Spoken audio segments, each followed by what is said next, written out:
Alright, Shalom. I want to give all praises to Yahweh, Bahashim, Yahweh Shai, Bahashim, Ha, Racha, Chodash, Ma'amah. Double honors to the elder apostles and their elders of GMS. Double honors to my elder of this camp as well, Laharawan Ban Yasharala. Salutations to the sincere Akim, pushing his truth and sincerity around the four corners of this earth. I'm the Khara Ban Yasharala, coming out of the Lions Den camp of Yasharala here in Johnsonville, Florida. And today I'll be coming out with a little impromptu. I was kind of going through some scriptures, writing a lesson, and this jumped out at me because, as you know, Esau ain't gonna rule forever. These Edomites, the border of wickedness, they're not gonna be forever. Even though, according to Psalms, their inward thoughts is that their houses and the things that they have set up and established are gonna continue forever. But it's just not true. It ain't gonna happen. The wickedness and evil has an end, and the end is now. The end is soon to come. We are in the ending of a wicked and an evil rulership. But without further ado, this is Psalms chapter 18. Job chapter 18. I'm going to start at verse 5. It says, "Yea, the light of the wicked shall be put out, and the spark of his fire shall not shine." So the light of the wicked is going to be put out. They call themselves the illuminated ones, but they're illuminated in wickedness and they're illuminated in darkness. Well, the Lord is going to put out that light. He's going to he's going to put that light out, and he's going to snuff it from existence. There's not going to be any more people illuminated in wickedness, because the light of the wicked is going to be put out, meaning the Lord is going to remove Esau out of the earth. Because, quite frankly, it is a blemish. The border of wickedness is a blemish upon the earth. The Lord made this place to be beautiful and nice and good. But with how the current things are going and how it's being ran, everything is polluted. All manner of wickedness. I mean, it's a laundry list of things that you could literally go and point out. But that's going to come to an end one day, and the spark of his fire shall not shine, meaning it ain't going to be no more of this crap we see. They're making all these, they're making all these plans, 2050 and so on, so that's bull crap. Wickedness is gonna come to an end. It's time for wickedness to be destroyed and righteousness to be established.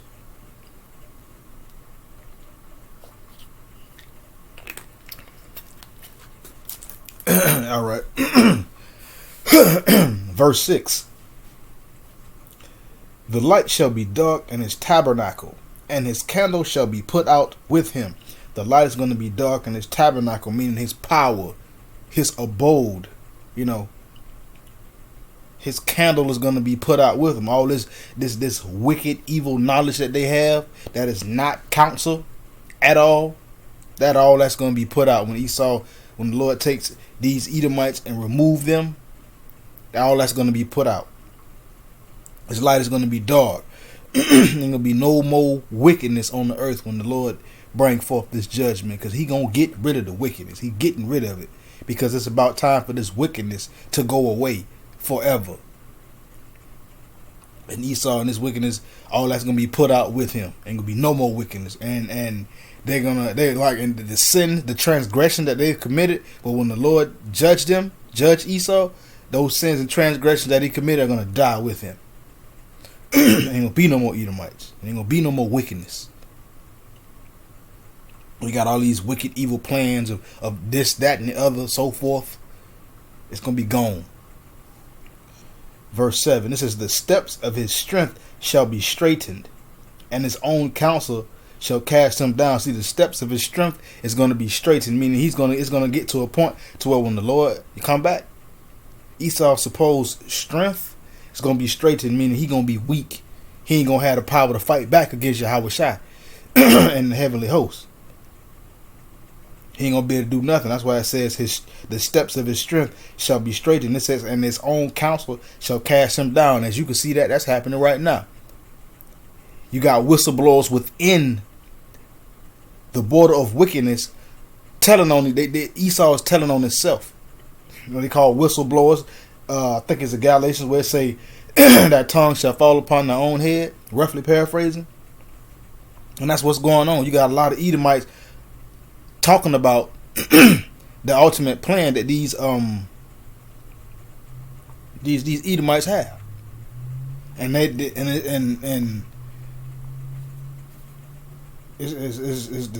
Esau gonna be out of the way. But Salakia had to tend to this unnecessary throat clearing. But anyways, back at verse 7, it says, the steps of his strength shall be straightened, and his own counsel shall cast him down. Point blank period. Esau,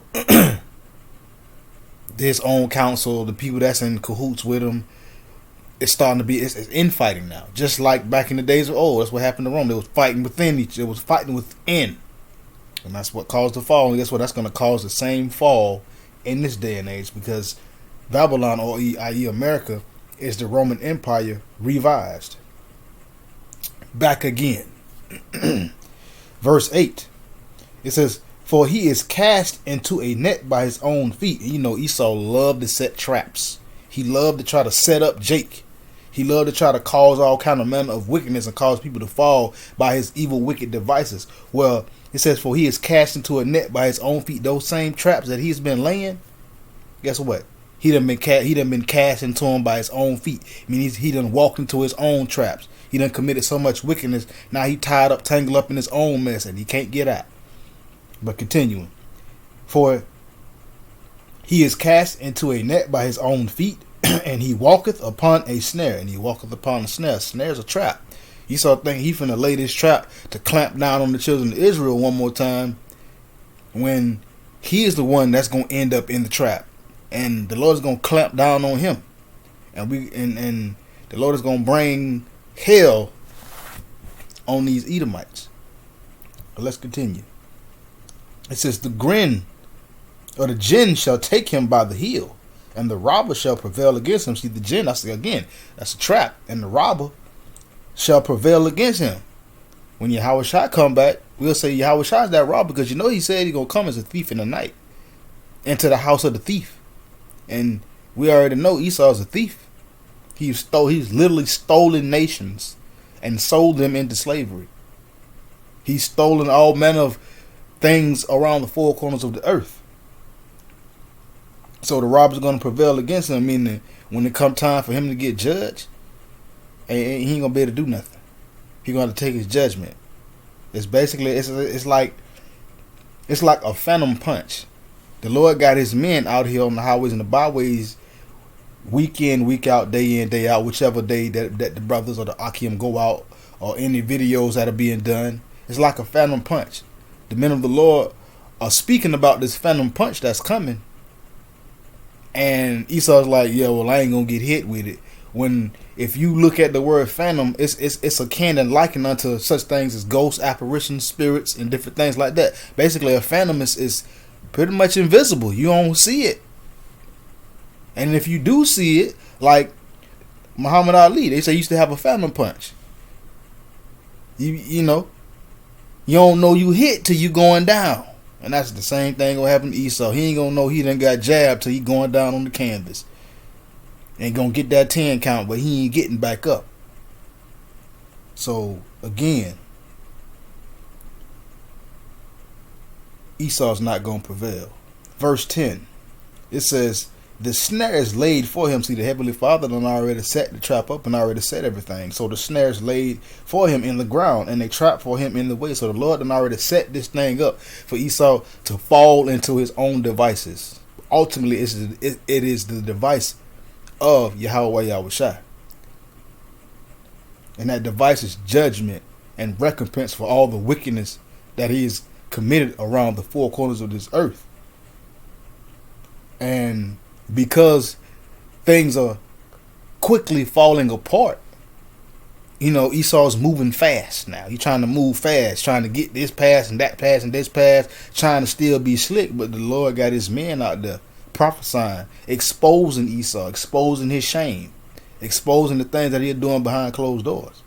So now guess what? Verse 11, terror shall make him afraid on every side and shall drive him to his feet. See, terror is making him afraid.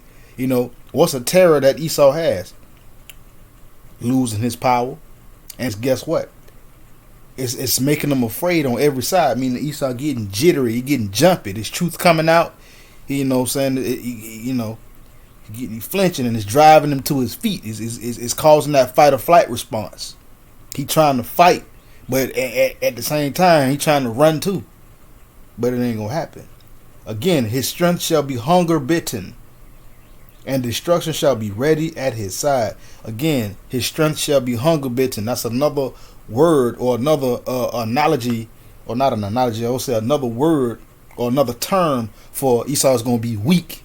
He's not going to have any power to do anything against Yahweh Shai and the angels. He's not going to have any power.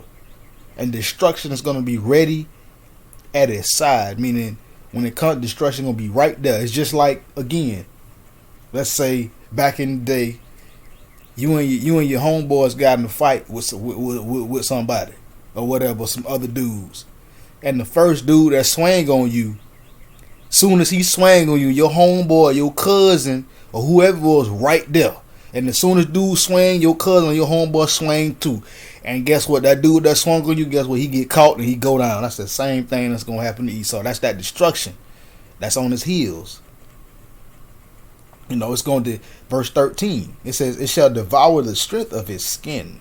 Even the firstborn of death shall devour his strength. Meaning this destruction is just going to tear Esau behind up. This judgment is just, it's going to catch him. And he ain't going to be able to do nothing about it. You know, it's going to devour the strength of his skin. He literally going to get burned up. You know, after 1,000 years, it's over. But before that, the Most High is going to cause a great fall of this wickedness that he's established on the back of our people, that he calls a country when really it's a corporation. You know. But yeah, Esau, he finna be up out of here.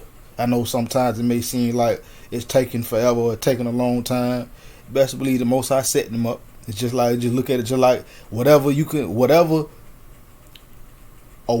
that you can think of it or use an analogy for it, whether you can think, oh yeah, it's a football game or a basketball game or whatever. You know, I look at it kind of like a boxing match. That's how I look at it. Esau thinking, oh, because he bouncing around. Esau thinking, but see now, Yahweh Shai got him on the ropes. He backpedaling now.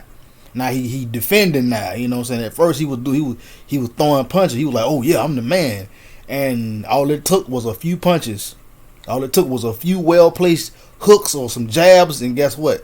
Now he backpedaling. You know what I'm saying? Ears ringing, vision starting to get blurry. So what he doing now? He defending, so he gonna get knocked out. But that ain't gonna happen. He gonna hit that canvas. He going down. Period. Ain't no ifs, and or buts about it. You can believe it or not. He going down. And like I said, when he go down, he hit that canvas, 10 count. Ain't no get back up. Ain't no getting back up. Once he go down, he down. Ain't no getting back up and getting up before the count of 10 and the referee like, is you okay? Can you still fight? He like, yeah, I can still fight. Nah, ain't gonna be none of that. None of that. He gonna catch that famine punch or that haymaker, and his life's gonna be out. Period. He ain't gonna have no strength or nothing to fight back or get up. Verse 14, it says, his confidence shall be rooted out of his tabernacle, and it shall bring him to the king of terrors. See all this confidence that Esau has, well, we're gonna do this and we have plans on doing it. Well, that's gonna be rooted out. I mean, the Lord gonna get rid of that confidence. He gonna get rid of all of that. You know, out of his tabernacle, out of his house, out of his abode, out of his power structure, out of his country that he's propped up. But it's gonna bring him to the king of terrors. We all know Yahweh is the king of terrors. He the best at everything. He the king of terror. Yahweh could do some stuff to you, you know. And Esau don't think that this is not. He don't think it's gonna happen, but it's gonna happen, you know.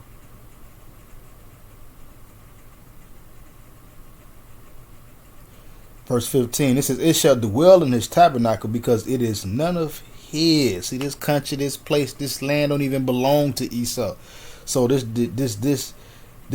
destruction, this judgment is going to dwell in Esau's tabernacle, i.e., saying his place of, his home, or per se his house, because why, it is none of his. This place is not even his. But brimstone shall be scattered upon his habitation. That's the missiles. That's the judgment. That's the besom of destruction. That sweeping the wind, that fiery wind. And this habitation is this place here, America. And anywhere else he is in the world, the Lord gonna get him up out of there. The Lord gonna get Esau smooth up out of this place. He gonna get him out. Verse 16, it says, his roots shall be dried up beneath and above. His branch shall be cut off. His roots are going to be dried up beneath, meaning the Lord finna get rid of all Edomites on the earth. He finna get them up out of here. They ain't finna be rooted in, locked down, meaning they ain't like the bunkers. The Lord finna send his men to go get them up out of them places. They ain't finna be nowhere. His roots are going to be dried up. You know what I'm saying? Beneath and above. And his branch shall be cut off, meaning it ain't going to be no more. It's going to be over. It's done. This is cut and clear. The Lord is not playing. Verse 17, his remembrance shall perish from the earth, and he shall have no name in the streets. Esau's remembrance is going to perish from the earth, and he's not going to have no name in the streets. It's going to get to a point to where people are going to be like, what is an Edomite? Who is Esau? You don't remember Esau? No, I don't remember no Esau. What? Who? For real? Yeah, man, I don't know, man. That's exactly how it's going to be. Ain't nobody going to even remember what a Esau is. Or who Esau is. It says he shall be driven from light into darkness and chased out of the world. That just means death. Period. Looks like gonna put your candle out. You know what I'm saying? That's what he gonna do to Esau. He shall neither have son nor nephew among his people, nor any remaining in his dwellings. Most High getting rid of everybody. When it come down to the nation of Edom, he no sons, ain't gonna be no nephews, no godsons, no stepson, nothing. It's over. Be prepared, Esau, because it's over. This is your last hoorah. This is your last leg. You can be pushing up daisies in a minute.